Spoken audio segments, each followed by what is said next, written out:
If you're experienced and you've been rejected for culture fit or personality, you need to hear what that actually means.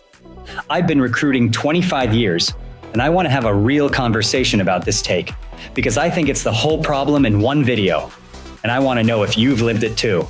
I've been conducting a lot of interviews lately, and something I've noticed, especially among more senior candidates, let's say those with 10, 15 plus years of experience, is that some of them really knock it out of the park technically, but they have been rejected because of a personality and culture fit. Stop right there.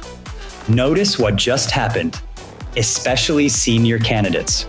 The moment you file someone in that bucket, they feel it walking in. And culture fit, that's become the most abused phrase in hiring. It's the thing you write down when you don't have a real reason.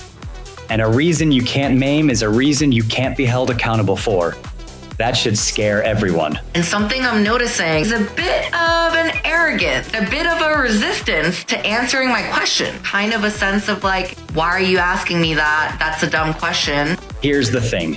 When someone with 20 years says, that won't work, here's why. That's not arrogance. That's the expertise you're paying for. You don't sit an expert down and make them prove 2 + 2.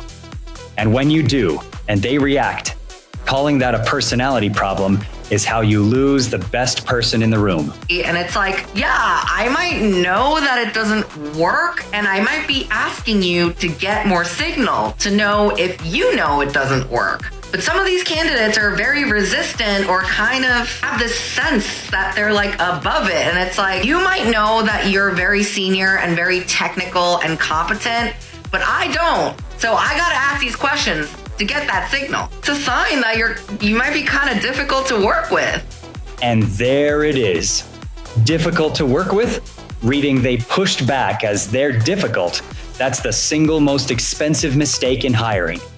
The person who tells you the truth in an interview is the person who'll tell you the truth when it actually matters. When a project's about to fail and everyone else is nodding. You're not screening out difficult people. You're screening out honest ones. And then you wonder why nobody warned you.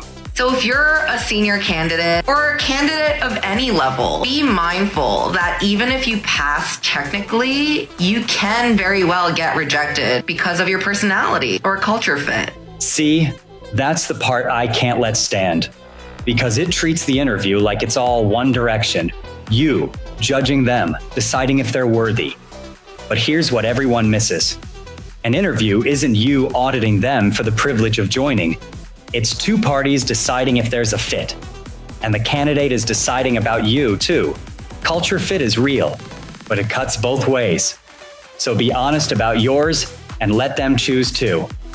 The best hires aren't the ones who perform gratitude.